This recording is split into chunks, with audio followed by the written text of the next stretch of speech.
Voilà, bonjour à ceux que je n'ai pas salués. Nous allons, à l'occasion de cette semaine de prière de l'unité des chrétiens qui se termine aujourd'hui, nous allons méditer un passage du livre des Actes des Apôtres. Il s'agit de ce qu'on appelle le premier concile, la première assemblée officielle de l'histoire de l'Église. On l'appelle le concile de Jérusalem. Donc c'est le premier grand rassemblement des responsables de l'Église pour, on va le voir, résoudre un litige, un conflit, un désaccord. Voilà, donc une grande assemblée, en tout cas les responsables de l'Église naissante se réunissent à Jérusalem. On date traditionnellement ce premier concile de l'an 50 après Jésus-Christ, donc environ une vingtaine d'années, environ 20 ans après la mort et la résurrection du Christ. Quelques hommes venus de Judée enseignaient les frères en disant « Si vous n'êtes pas circoncis, selon la coutume de Moïse, vous ne pouvez pas être sauvés. » Paul et Barnabas eurent un vif débat et une vive discussion avec eux. Les frères décidèrent alors que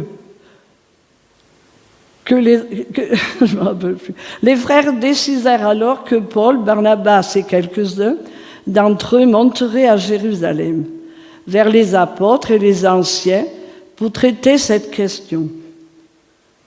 Envoyés donc par l'Église, ils traversèrent la Phénicie et la Samarie, en racontant la conversion des non-juifs. Ils furent accueillis par grande joie à tous les frères et sœurs. Arrivés à Jérusalem, ils furent accueillis par l'Église, les apôtres et les anciens, et ils rapportèrent tout ce que Dieu avait fait avec eux. Alors quelques croyants, issus du parti des pharisiens, se levèrent, en disant qu'il fallait circoncire les non-juifs et leur ordonner de respecter la loi de Moïse. Les apôtres et les anciens se réunirent pour examiner cette question. Il y eut longue discussion. Pierre se leva alors et leur dit « Mes frères, vous savez que dès les premiers jours, Dieu a fait un choix parmi nous. Il a décidé que les non-juifs entendraient par ma bouche la parole de l'Évangile et croiraient. Et Dieu qui connaît les cœurs leur a rendu témoignage en leur donnant le Saint-Esprit comme à nous. Il n'a fait aucune différence entre eux et nous, puisqu'il a purifié leur cœur par la foi. Maintenant donc, pourquoi provoquer Dieu en imposant aux disciples des exigences que ni nos ancêtres, ni nous n'avons été capables de remplir? Nous croyons au contraire que c'est par la grâce du Seigneur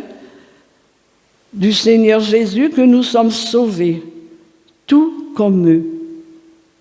Toute l'assemblée garda le silence et l'on écouta Barnabas et Paul raconter tous les signes miraculeux et les prodiges que Dieu avait accomplis par leur intermédiaire au milieu des non-juifs. Lorsqu'ils eurent fini de parler, Jacques prit la parole et dit « Mes frères, écoutez-moi. Simon a raconté comment, dès le début, Dieu est intervenu pour choisir parmi les nations un peuple qui porte son nom. Cela s'accorde avec les paroles des prophètes, puisqu'il est écrit « Après cela, je reviendrai, je relèverai de sa chute la tente de David. Je réparerai ses ruines et je la redresserai. Alors le reste des hommes cherchera le Seigneur, ainsi que toutes les nations appelées de mon nom, dit le Seigneur, qui fait tout cela et de qui cela est connu de toute éternité. C'est pourquoi je pense qu'on ne doit pas créer de difficultés aux non-juifs, qui se tournent vers Dieu, mais qu'il leur faut écrire d'éviter les souillures des idoles,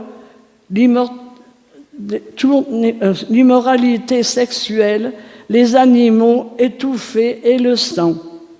En effet, depuis bien des générations, dans chaque ville, des hommes prêchent la loi de Moïse, puisqu'on la lit chaque sabbat dans les synagogues. Chers amis, depuis maintenant quelques décennies, je ne vais pas parler de quelque chose de très réjouissant, mais depuis quelques décennies, on le sait, la foi chrétienne, l'appartenance à la foi chrétienne est en forte baisse en France, voire même carrément en chute libre.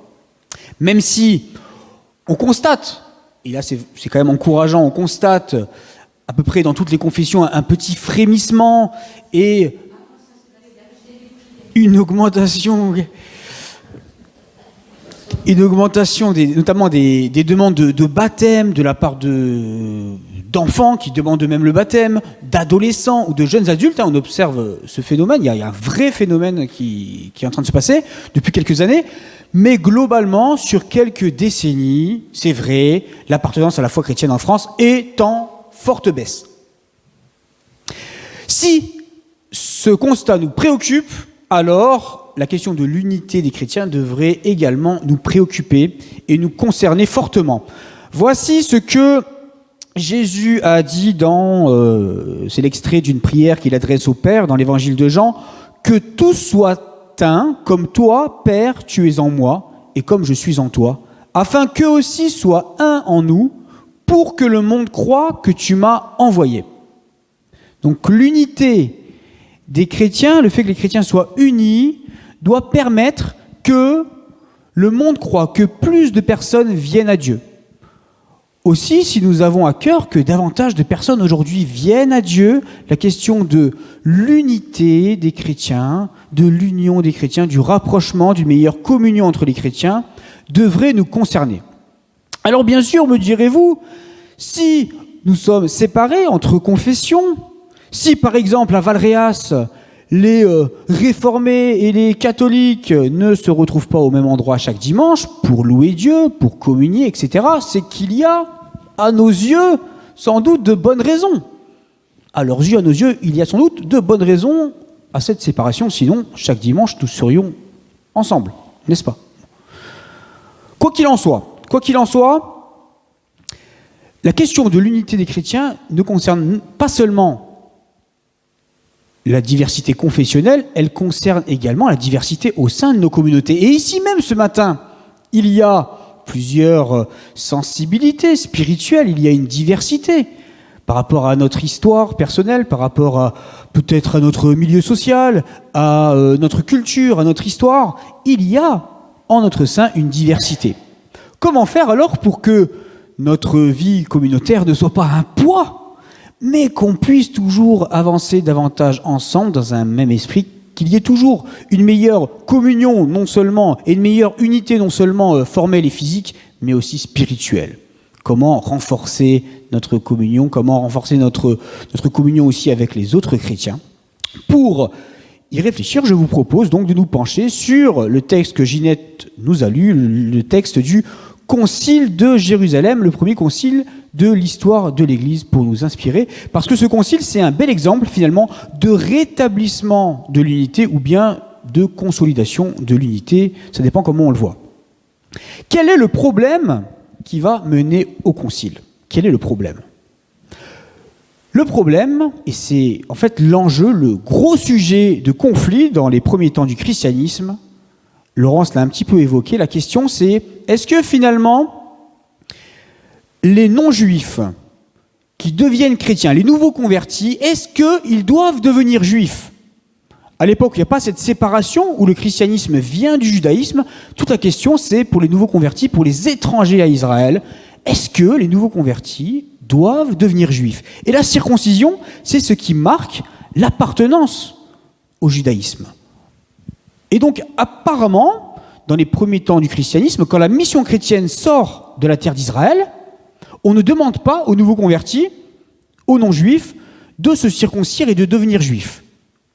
C'est après que des prédicateurs, c'est le début du texte que nous avons lu, des prédicateurs vont dire il faudrait qu'ils soient circoncis selon la loi de Moïse. Donc le premier litige, il est là.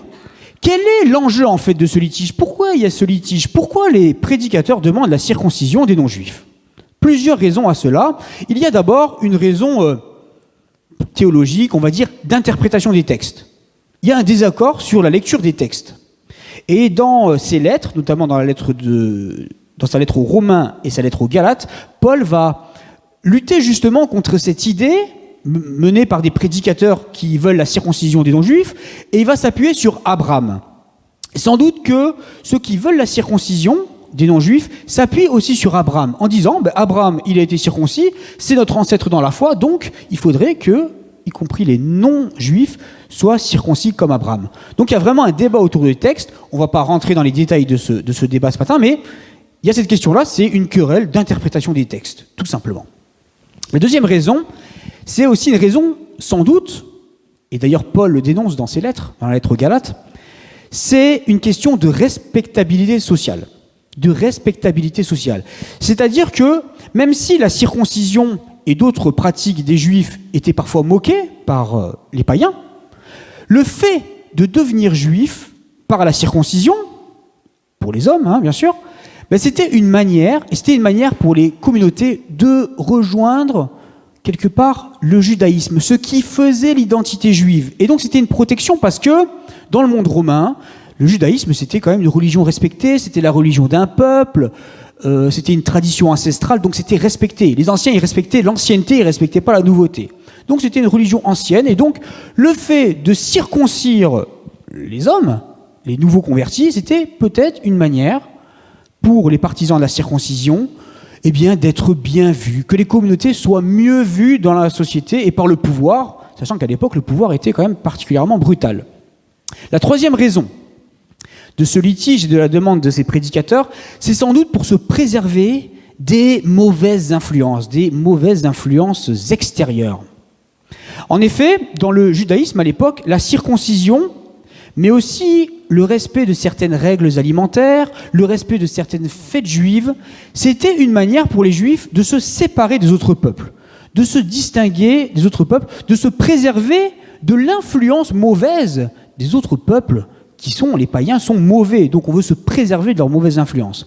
À ce sujet, il y a un texte très intéressant qui n'est pas dans nos Bibles, mais c'est un texte juif à peu près du temps des débuts du christianisme, qui s'appelle la lettre d'Aristée. Voici ce que nous lisons dans la lettre d'Aristée. « Le législateur a entouré notre vie de clôtures infranchissables, afin que nous n'ayons aucun commerce avec les autres nations, ni dans nos actions, ni dans nos pensées. Par ses prescriptions, il nous a séparés de tous les peuples, afin que nous ne soyons pas corrompus par leurs mœurs. Car la fréquentation constante des impies entraîne inévitablement la perversion de l'âme. Ainsi, par les lois relatives aux aliments et aux relations sociales, il a établi pour nous un rempart de protection, afin que nous demeurions attachés à Dieu et que nous ne soyons pas entraînés vers l'idolâtrie. » Donc vraiment l'idée d'un certain nombre de pratiques chez les Juifs, et notamment les restrictions alimentaires, les règles alimentaires, c'est vraiment de ne pas être corrompu par les autres. Et puis la quatrième raison à ce conflit, à ce litige et à la volonté de certains prédicateurs que les païens soient circoncis, c'est tout simplement le poids des habitudes. Les communautés juives, depuis longtemps, accueillent parfois des gens qui se convertissent, etc., au Dieu d'Israël.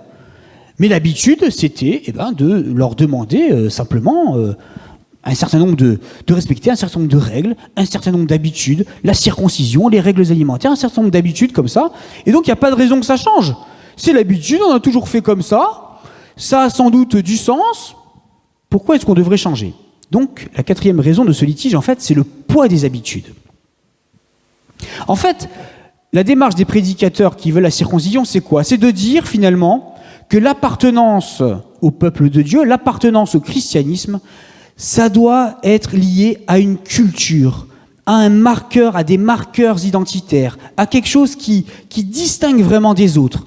Il y a vraiment cette idée qu'il faut lier l'appartenance au peuple de Dieu à une culture, à des habitudes, à des traditions, à des rites qui quelque part sépare et distingue. Comment le concile va-t-il réagir? Eh bien, le concile, finalement, va souligner que l'essentiel, c'est que les personnes soient habitées par le Saint-Esprit. C'est ça qui va être posé par le concile comme essentiel, que les gens aient le Saint-Esprit. À ce sujet, je vous propose d'entendre un texte qui est également du 1er siècle, qui est un texte chrétien de la fin du 1er siècle, qui s'appelle « La lettre à Dionyette ». La lettre à Dionyette. Vous le connaissez pas celui-là, hein? Écoutez bien. Les chrétiens ne se distinguent des autres hommes ni par le pays, ni par le langage, ni par les vêtements. Ils n'habitent pas des villes qui leur soient propres, ils n'emploient pas un dialecte extraordinaire, ils ne mènent pas un genre de vie singulier. Ils habitent chacun leur patrie, mais comme des étrangers. Ils prennent part à tout comme citoyens et supportent tout comme étrangers. Toute terre étrangère leur est une patrie, et toute patrie leur est une terre étrangère. Ils se marient comme nous, ils ont des enfants, mais ils n'abandonnent pas leur nouveau-né. Ils partagent la même table, mais n'ont pas la même couche. Ils sont dans la chair, mais ne vivent pas selon la chair. Ils passent leur vie sur la terre, mais ils sont citoyens du ciel. Ce que souligne ce texte finalement, c'est que l'appartenance au christianisme, c'est pas une affaire de culture, de choses qui se voient de l'extérieur. C'est avant tout quelque chose d'intérieur.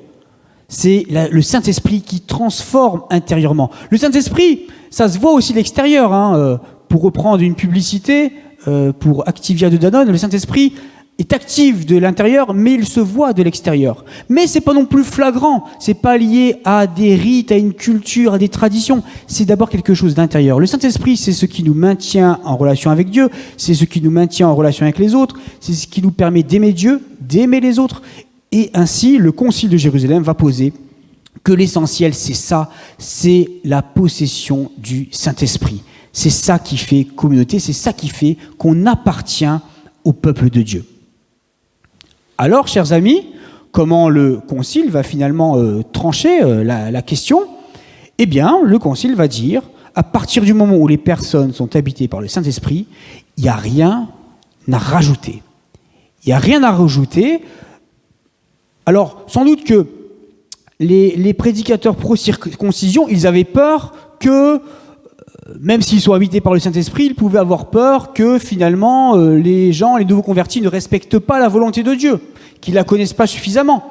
Et là, Jacques, qui va être celui qui va conduire à la décision du Concile, dira « Mais la loi de Moïse, qui nous dit aussi quelle est la volonté de Dieu, elle est connue, elle est lue dans les villes où il y a la mission chrétienne. Elle est déjà connue, plus ou moins. Donc il n'y a pas besoin d'en rajouter en demandant des choses qui vont être un poids pour les gens.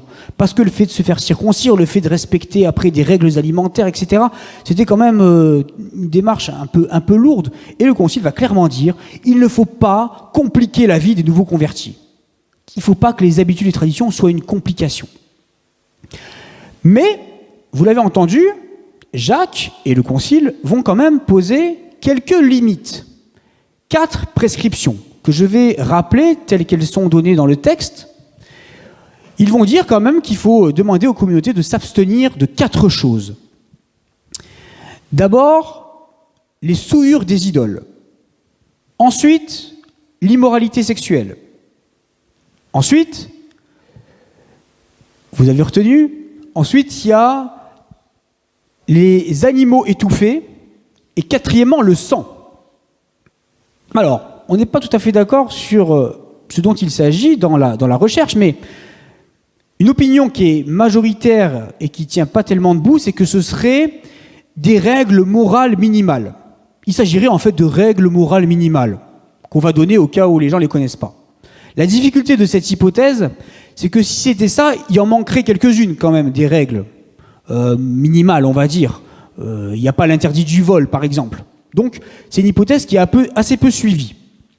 L'hypothèse la plus probable, c'est qu'il s'agit en fait de directives qui sont données dans l'Ancien Testament pour les étrangers qui vivent au milieu des Israélites. Ces 4 injonctions sont probablement une référence au livre du Lévitique. Dans le livre du Lévitique, il y a des prescriptions qui sont données pour les Israélites, en grande majorité, et puis il y a quelques prescriptions comme ça qui sont réservés aux étrangers qui vivent au milieu d'Israël.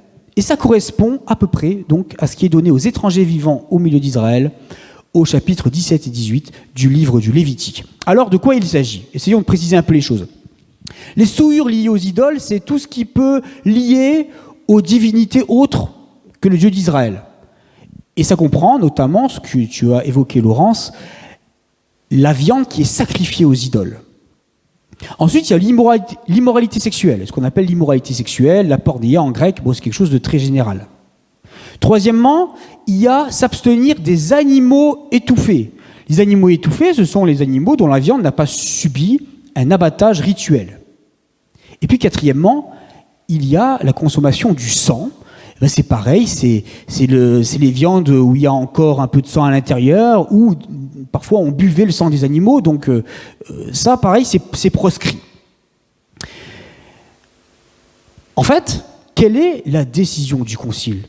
La décision du Concile, en fait, c'est de dire que les Israélites, ils sont présents dans la communauté, ils sont majoritaires dans les communautés chrétiennes au début, et donc il faut respecter un minimum leur sensibilité. Il ne faut pas brusquer les choses, il faut respecter finalement la sensibilité des gens qui sont encore majoritaires dans la communauté. Et ce qui est intéressant d'ailleurs, c'est que dans un autre contexte, à Corinthe, quand il y a moins de juifs dans les communautés, quand le temps aussi a un petit peu passé, et que c'est vraiment une autre population dans les communautés, eh bien Paul ne va pas avoir les mêmes règles que celles du Concile. Parce qu'il va notamment, Paul, à Corinthe, dire aux Corinthiens qu'ils peuvent sans problème acheter et consommer la viande qui est vendue au marché. Or, les viandes qui sont vendues sur les marchés, elles n'ont pas forcément subi un abattage rituel, et elles peuvent, et elles étaient souvent, sacrifiées aux idoles. Donc on voit qu'il y a aussi une évolution. Donc la décision du Concile, c'est de dire, pas de difficulté, de ne pas demander des choses qui ne sont pas vraiment utiles et qui sont contraignantes pour les nouveaux convertis à partir du moment où ils ont reçu le Saint-Esprit. Quelque part, il faut les laisser tranquilles, il ne faut pas leur faire de complications. Et d'un autre côté, respecter quand même la sensibilité des gens qui sont là. Qu'est-ce que ça veut dire pour nous aujourd'hui par rapport à ce défi de l'unité des chrétiens? Les habitudes, elles sont nécessaires dans une communauté. Les communautés, elles ont une histoire, elles ont des susceptibilités. Et donc, on ne peut pas faire la révolution permanente. C'est important, effectivement, de s'inscrire dans des habitudes, dans des rites. Pas de souci. Maintenant, la mission de l'Église, c'est aussi de faire des disciples.